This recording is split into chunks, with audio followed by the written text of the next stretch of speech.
बिस्मिल्लाहिर्रहमानिर्रहीम। अस्सलाम वालेकुम। आपकी उम्र 30 साल है, लेकिन आपके दिल की उम्र 50 साल भी हो सकती है। इसे कहते हैं हार्ट एज। जी, हार्ट एज और आपकी एज दोनों मुख्तलिफ भी हो सकते हैं। हार्ट एज दरअसल एक अंदाज़ा है, यानी आपका दिल जो है वो कितनी सेहतमंद हालत में है। अगर आप सिगरेट पीते हैं, ब्लड प्रेशर ज़्यादा है, कोलेस्ट्रॉल ज़्यादा है, तो आपका दिल आपकी उम्र से ज़्यादा बूढ़ा हो चुका है। अमेरिका में तहकीक के मुताबिक CDC centre for disease control के मुताबिक हर 2 में से एक बालिग शख्स की हार्ट की एज उसकी अपनी असल उम्र से ज़्यादा है। और फ्रेमिंगम हार्ट स्टडी ने भी ये साबित किया है कि जितने ज़्यादा रिस्क फैक्टर होंगे उतना ही ज़्यादा दिल की बीमारी का खतरा बढ़ता जाएगा।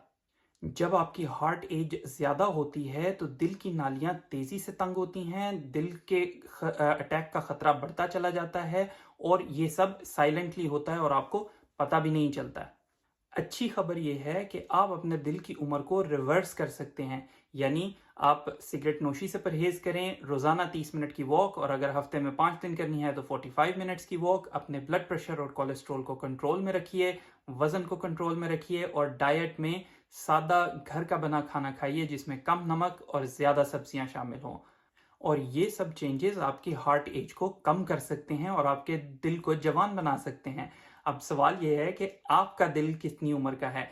कमेंट्स में हमें बताइए कि आज आप अपनी लाइफस्टाइल में कौन सा चेंज लेकर आएंगे। मजीद वीडियोस के लिए लाइक और सब्सक्राइब करें। आपसे मिलेंगे नेक्स्ट वीडियो में। खुश रहिए, खुश रखिए। अल्लाह हाफिज।